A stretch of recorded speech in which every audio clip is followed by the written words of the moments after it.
ಯಾರು ಈ ಶಹಜಹಾನ್ ಶೇಖ್? ಪಶ್ಚಿಮ ಬಂಗಾಳದ ಸಂದೇಶ್ ಖಾಲಿ ಈಗ ದೇಶದಾದ್ಯಂತ ಸದ್ದು ಮಾಡುತ್ತಿದೆ. ಈ ವಿಚಾರದಲ್ಲಿ ವಿವಿಧ ನ್ಯಾಯಾಲಯಗಳಲ್ಲಿಯೂ ಕೂಡ ವಿಚಾರಣೆಗಳು ನಡೆಯುತ್ತಿವೆ.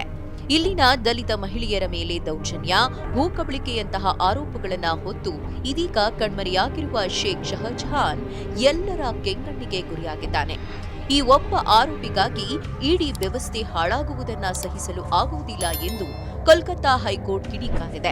ಇಷ್ಟೊಂದು ವಿವಾದಾತ್ಮಕ ವ್ಯಕ್ತಿಯ ಹಿನ್ನೆಲೆ ಏನು? ಈತನಿಗೆ ಈಗ 42 ವಯಸ್ಸು. ಮೊದಲಿನಿಂದಲೂ ಈತ ರಾಜಕೀಯದಲ್ಲಿದ್ದವನಲ್ಲ.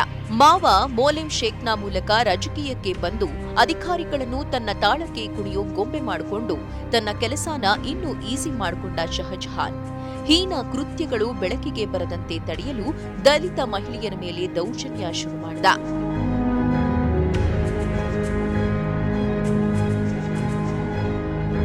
ಇಷ್ಟಕ್ಕೆ ಇವನ ಗುಣಗಾನ ಮುಗಿಯೋದಿಲ್ಲ. ರಾಜಕೀಯಕ್ಕೆ ಬರೋ ಮುಂಚೆ ಜನರ ಬೆಂಬಲ ಗಳಿಸೋಕೆ ಈತ ನಾನಾ ವೇಷ ತೊಟ್ಟಿದ್ದ. ಜನರಿಗೆ ಅವರ ಸಂಕಷ್ಟದಲ್ಲಿ ನೆರವಾಗುವ ನೆಪದಲ್ಲಿ ಸ್ಥಳೀಯ ಮೀನು ಮಾರುಕಟ್ಟೆಯನ್ನ ತನ್ನ ಹತೋಟಿಗೆ ತೆಗೆದುಕೊಂಡ. ತನ್ನ ದುಷ್ಕೃತ್ಯಗಳನ್ನು ಮುಚ್ಚಿಹಾಕಲು ಸಿಪಿಐಎಂ ಪಕ್ಷ ಸೇರಿಕೊಂಡ. ರಾಜಕೀಯಕ್ಕೆ ಬರ್ತಿದ್ದ ಹಾಗೆ ತನ್ನ ಸೋದರ ಮಾವನ ವಿರುದ್ಧವೇ ಜಯ ಗಳಿಸಿ ತನ್ನ ಖಜಾನೆ ತುಂಬಿಕೊಂಡ. ಸದ್ಯ ಈತನ ಬಳಿ 3 ಬಂಗಲೆ, 17 ಕಾರ್, 23 ಎಕರೆ ಭೂಮಿ, 2 ಕೋಟಿ ಚಿನ್ನಾಭರಣ, 2 ಕೋಟಿ ಬ್ಯಾಂಕ್ ಬ್ಯಾಲೆನ್ಸ್ ಇದೆ.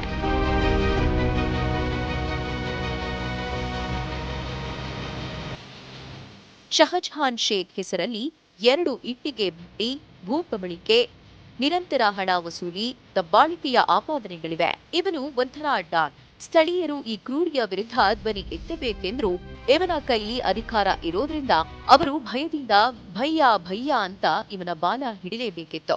ನರೇಗಾ ಯೋಜನೆಯ ಜನರ ದಿನಗೂಲಿ, ಅಭಿವೃದ್ಧಿಗೆ ಬಂದ ಅನುದಾನಗಳೆಲ್ಲವೂ ಕೂಡ ಇವನ ಜೇಬಿಗೆ ಸೇರ್ತಿತ್ತು. ಇವನ ವಿರುದ್ಧ ಅಪ್ಪಿ ತಪ್ಪಿ ಮಾತೆತ್ತಿದ್ರೆ ಅವರ ಕಥೆ ಫಿನಿಶ್.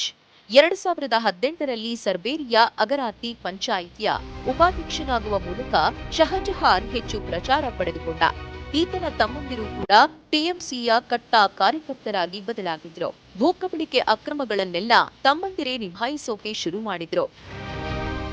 ಈ ಭಾಗದಲ್ಲಿ ಎಲ್ಲೇ ಜಮೀನು ವಿವಾದಗಳಿರಲಿ, ಕೌಟುಂಬಿಕ ಜಗಳಗಳಿರಲಿ, ಎಲ್ಲದರಲ್ಲೂ ಶಹಜಹಾನ್ ಮೂಗು ತೂರಿಸತೊಡಗಿದ. ನ್ಯಾಯ ಸಿಕ್ಕವರು ಖುಷಿಯಿಂದ ಭಯ್ಯ ಅಂದ್ರೆ ಅನ್ಯಾಯಕ್ಕೊಳಗಾದವರು ಭಯದಿಂದ ಭಯ್ಯ ಎನ್ಬೇಕಾಯ್ತು. ಭೂ ವ್ಯಾಜ್ಯಗಳನ್ನು ಪರಿಹರಿಸುವ ನೆಪದಲ್ಲಿ ಈತ ನಡೆಸಿದ ದೌರ್ಜನ್ಯಗಳಿಗೆ ಲೆಕ್ಕ ಇಲ್ಲ. ಇಷ್ಟೆಲ್ಲ ದೌರ್ಜನ್ಯಗಳನ್ನು ನಡೆಸಿಯೂ ಈತನ ಪಂಚಾಯಿತಿಗೆ ತೃಣಮೂಲ ಸರ್ಕಾರ 2019ರಲ್ಲಿ ಮಕ್ಕಳ ರಕ್ಷಣೆಯಲ್ಲಿ ಅತ್ಯುತ್ತಮ ಕೆಲಸ ಮಾಡಿದ್ದಕ್ಕೆ ಪ್ರಶಸ್ತಿಯನ್ನು ಕೊಟ್ಟಿದ್ದು ವಿಪರ್ಯಾಸವೇ ಸರಿ. ಕಳೆದ ಲೋಕಸಭಾ ಚುನಾವಣೆ ನಂತರ ಸಂದೇಶ್ ಖಾಲಿಯಲ್ಲಿ ನಡೆದ ಭಾರೀ ಹಿಂಸಾಚಾರದಲ್ಲಿ ಈತನ ಕೈವಾಡ ಇತ್ತು. ಈತನ ವಿರುದ್ಧ ಎಫ್ಐಆರ್ ಕೂಡ ದಾಖಲಾಯಿತು. ಆ ಹಿಂಸಾಚಾರದಲ್ಲಿ ಶಹಜಹಾನ್ ಬೆಂಬಲಿಗರು ಅಮಾಯಕ ದಲಿತರ ಮನೆಗಳನ್ನ ಧ್ವಂಸಗೊಳಿಸಿದ್ರು. ಪ್ರತಿರೋಧ ತೋರಿದ ಯುವಕರನ್ನು ಕುಚ್ಚಿ ಹಾಕಿದ್ರು ಎಂಬ ಆರೋಪವೂ ಕೇಳಿಬಂದಿತ್ತು. ಜನವರಿಯಲ್ಲಿ ಇವನ ಮನೆ ಮೇಲೆ ಇಡಿ ದಾಳಿಯಾಯಿತು.